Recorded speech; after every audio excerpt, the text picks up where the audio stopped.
Sean, start with team news. And Seamus Coleman, how's he?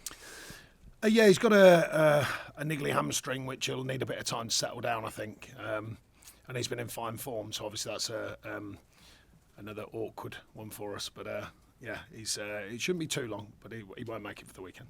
Is Nathan Patterson then 100% fit? Because I suppose you've also got the option of switching Ben Godfrey to the right-hand side and bringing Mikel. Yeah, it's as much game time about, coming back after an injury and then spending a bit of time out. So it's as much game time, and with the way things have worked with the international and stuff, even getting sort of reserve games, it's been awkward. So yeah, game time as much as anything, but he's certainly in the thinking.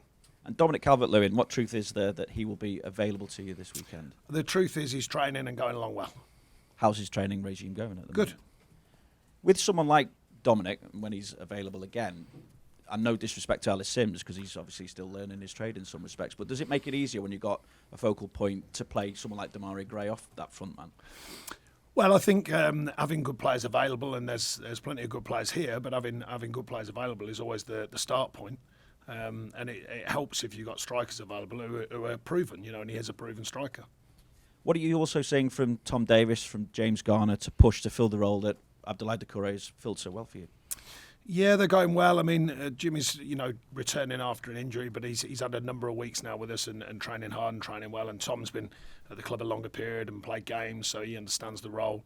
We want flexibility within the squad, and it's needed. If you do get injuries, it is needed. So, we'll certainly have our thinking on with Duke coming out the side, who's done ever so well, of course, and trying to change the best way that we can be effective. Just on Tom, obviously he's a free agent in the summer. What do you see as his long-term future? Yeah, like I said to you a few weeks ago, we're in open communication with all these players and their agents. Fulham are on a 4-game losing run at the minute in the Premier League, 5 including the cup defeat to Manchester United. The worst run of the season prior to that was 4 games without a win, 2 wins, 2 draws in that time. So I suppose the recent run shouldn't really overcloud what has been a decent job that Marco Silva's doing. No, did a very good job. The Championship, you've got to come out of there, and they did, and comfortably so. And then they've had a fantastic start. An awkward spell, but that can happen in the Premier League. We certainly know that, and it can happen to anyone, more or less. You'd like to, well, I suppose it can happen to anyone. Look, Chelsea have had a tough spell, so it can happen. And it's unlikely when your club's outside of the Big Six. It's unlikely you don't have a spell like that. We've got to safeguard against that, any reactions to that. But we've got to, we stepped slightly off it at Man U, but they played very well. But the other performances have been strong, I think, the way we've gone about it. Home particularly, and the feeling in the stadium has been absolutely fantastic. We've got to use all them things to our advantage. When you say the players slipped slightly off it against Manchester United, what do you say to them to make sure that they are bang on it when it comes back to Goodison Park this week? Well, no, sometimes you have to remind them of the truth on the day. They were better than us, particularly first half. Second half we calmed the game down a bit, but they even some of the players at Man U I know and staff there, it's their best performance for a while. That can sometimes happen. And we sort of hung in there, so that some of the habits were good, and and we defended well at times when we had to, last ditch as it was. But it's just if you come off slightly in the Premier League, it finds you out, and it did on that day, but against a very good side. So we've got to make sure that we remind ourselves of the performances before that. It's not just about the last one doesn't guarantee the next one, good or bad. It's about that whistle blows and you're ready to go. I say it all the time because I mean it. Just back to Fulham, what difference do you see when they're missing someone like Mitrovic, and also, how does it impact a side when the manager is serving a touchline ban? Does it impact them at all? Well, I haven't served one, so I'm hoping not. Yeah, I'm hoping not to learn that experience. But it happens. Moments in a game, and sometimes these flashpoints happen. And at the end of the day, I don't know that experience, but missing players for anyone. If you're missing good players, and Mitrovic is a good player, then it's bound to have some kind of effect. And you want people to step in. That's certainly my thinking here. Obviously, it's another opportunity. And you look at the fixtures. I don't know how much you do look at the other fixtures, but there's tough games for those sides in and around you as well. Do you look at it again as an opportunity to open up just a little bit of daylight between yourselves and the bottom? The biggest thing I believe in with it, and I think I might have said this before, but I certainly have in-house, is that you take a lucky one. I've said it before. You take a lucky one. You take one where a fixture might go your way. A fixture outside of your one, or 2 or 3 can sometimes go your way. But at the end of the day, you want to do it by design. We're trying to build something here that can be down to us. What we're doing, what we're playing like, what we're achieving. That's the main focus. And I think I definitely said before, Woney has a good saying. There has to be a future in it. And as much as you will take a lucky one, or you take one when, you know, it's not your day, but you still win, or you get a point and all that. Of course, you take them over a season. They're still important. But you want to see a performance. You want to see a team that are performing in the right manner, with the right things to go and win games. And that's certainly a more important factor rather than just hoping for the best with other teams' results. A couple of things to check with you away from the game. Just on Jordan Pickford, there was a report that there's a verbal agreement for him to leave. Who reported it? I'm always intrigued. I can't tell you that. Right, of course you can't, yeah. But when you're hearing stories like there's that, nothing no verbal sort, agreement as regards that. And obviously we've seen the reports on Dele Alli this week. I realise he's under contract on a loan contract at the moment, but at the same time this is his parent club. So what action does the football club, do you take? Do you speak to him? Because people are saying or believing that this could be the end of his career.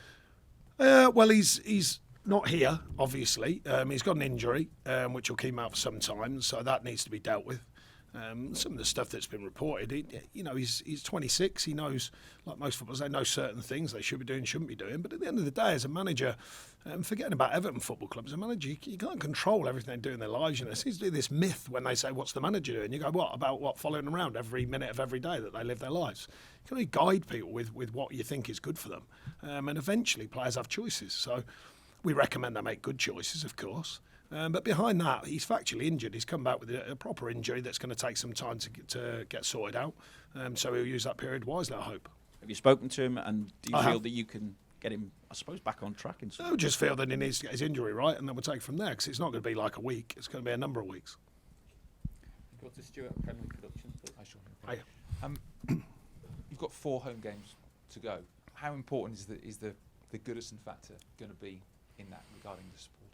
Well, we'll see. It's certainly, we want it to be important because we want to build that mentality at home, that fortress throughout the fans and the way they go about it. And they have been doing. They've been excellent. I mean, you know, I couldn't question it at home or away, but I couldn't question them.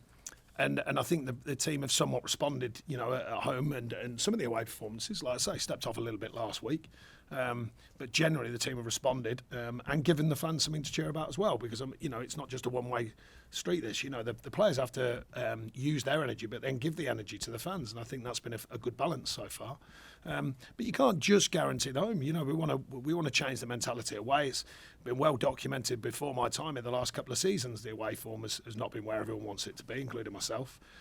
So looking at different ways of taking that on, because over a Premier League season, if you're building a real mentality, then you should be going away with the same kind of home mentality, apart from your fans, of course, but the on-pitch mentality to take everything that comes your way and take it on. You know, and I think that's a mindset change that we've been working with the players on.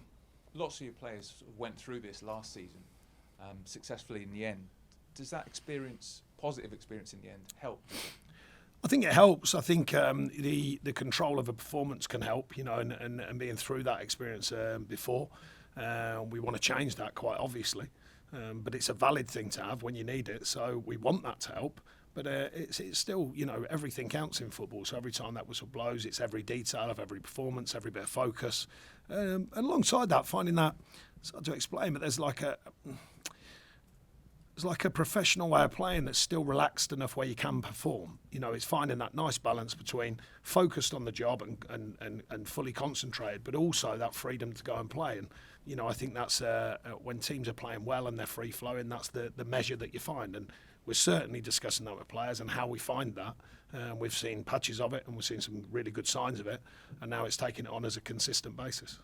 Goal scoring has been a bit of an issue this season, but 3 clean sheets, I think, in your 5 Goodison games so far. How much work are you putting into the defensive organisation? Because obviously clean sheets mean you've got a great chance of winning the game. Well, I think, you know, when I came here, there was a lot of talk at both ends of the pitch, and we had to start with one, and I think the base to work from, if you like, the energy of the team, the culture of the team, but also the organisation. We felt that was important, the way that we wanted to go forward, so we worked on that side of things. That the finest balance you need to strike is when you get the defensive format right and the work ethic and the belief in the team, but then also the attacking format right. And we've shown better signs of that, statistically.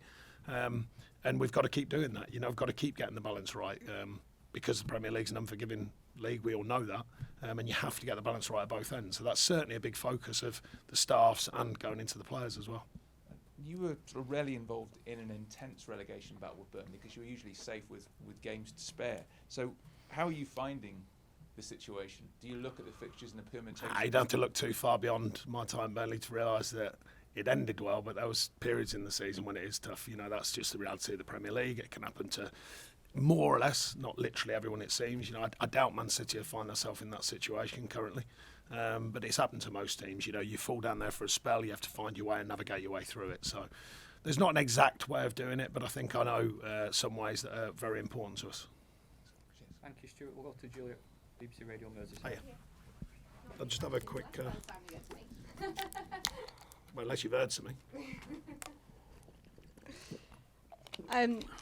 We'll just chat a little bit more about Dominic Calvert-Lewin. Obviously, you know, he's always the person you're asked about most in press conferences ever since you've started here, and there's a lot of pressure when he returns to the squad, whether that be this weekend or as soon as he goes out on the pitch. How can you manage that pressure on him? Because it is a lot for him, isn't it? There's no pressure from me. There is from the outside, though. It's relative. You know, that's football. If you want to be a big player, you're going to take what comes your way.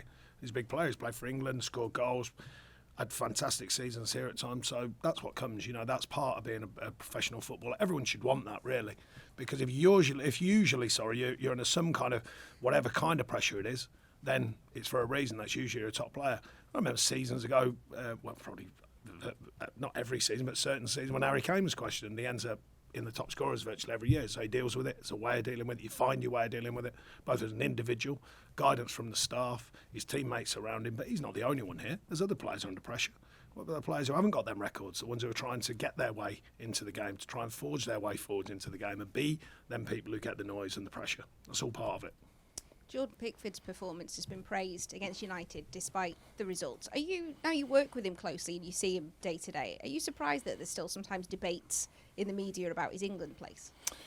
It happens, like you were just saying about Dominic, and it happens. You know, you become a big player. It's very rare that the big players just have a constant stream of positives. You know, there's always someone out there. It doesn't make news unless you're going to pick with things. You know, that's the way it goes. You know, so I'm sure he's well used to that. I'm sure he's well versed in it at his age with his experience. I don't think that's a drastic problem to him. I think he's been through it. He's heard the noise, the good, the bad, and the ugly. Most players have when they get to a certain age, and particularly if you're a top player.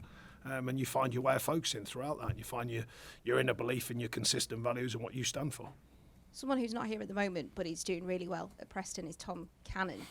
How closely do you keep an eye on that? Do you speak to him? Because I know you've been watching the under-21s, but I just wondered about with him being out on loan and doing No, so not well. at the moment. I mean, you know, a lot of the younger players, they're out there for reasons, doing well. They've got people here who monitor it. There's a time and a place when that will come my way. But at the minute, we're just monitoring from a distance. When I meet them and they come back in, then we'll share a view. But sometimes best left alone. You know, the part of the loan experience has always been a belief of mine. Even knowing the players a lot better at my time at Burnley, I didn't used to be all over them, neither my staff. Part of their growth is for you to not be doing that. Part of their growth is to be in someone else's hands. Part of their growth is to be away from the kind of safeness of the environment and going into a new one and taking that on and all the new voices and everything that comes with it. So actually, I wouldn't some other players anyway. In fact, that some of them I don't know at all, have never met them, then why would I get in the way of their progress, especially when they're doing well, which it certainly seems like he is doing. I get reports, of course, so I'm aware, but I don't get reports on them as people, rather. You mentioned there's no Seamus this weekend. I just wondered, just generally in the squad, is there any other injuries or anyone available? Just some knocks and things we've got to keep an eye on, but sort of standard stuff at this stage. You know, we'll see. Obviously, it's a Thursday. We'll see that nothing happens tomorrow, hopefully. Good luck. Thank you. We'll go to Shamoon at BBC Online, please. Hi, Sean. Just one from myself this week. Premier League clubs today agreed to withdraw the gambling sponsorship on the front of their shirts. How important is a positive step like that to be made here in England? Well, it's a collective decision. I've just read it myself, so it's a collective decision by the looks of things. So all parties have agreed with that. You know, I'm not going to get too involved in the debates of judging about it. But they've made a collective decision. That's the way it goes. Everyone, by the accountants, everyone has agreed, and therefore I think it's 25-26. I think I read. So then it disappears. Thank you, Shamoon. We'll go to Will. Hi, Sean. Just Andros Townsend. Just wondering, obviously he's been Start out that again. Sorry. Andros Townsend. He's been out for more than a year now. I assume he'll take a few weeks when he's back on the grass to get up to speed. Is it looking like he might be? Well, fit now this serious knee injury. He's had his ups and downs, but he seems to be in a better place at the minute with his injury and how that's going. We've just got to monitor that as the weeks go by. You can't force these things when you've got an injury like that. It takes time, and his body will adapt, but it does take time. So we're just working with him. The medical team are working with him, and he's working very hard himself. Do you think he could play again this season at all? Or? We'll have to wait and see. Just another one report on Isaac Price. Looks like he's going to be leaving the club at the end of the season. What can you say about that? Do you think Everton's offer to Isaac has been a fair offer, not just in terms of monetary, but the pathway that the club can give him as well? Well, I don't know the history of it, obviously. Coming in, I think there's a fair view of the young players here. You've seen Simsy play games, and the like, so there's a fair view of them. A couple of the younger lads have been overtraining with us, the really young lads, a couple of us, the under-18s as well. So, I certainly believe in that and the pathway for young players. Takes different parties now. They've got to see it the same way. Some young players and their advisors don't see it the same way. That's just part of football life.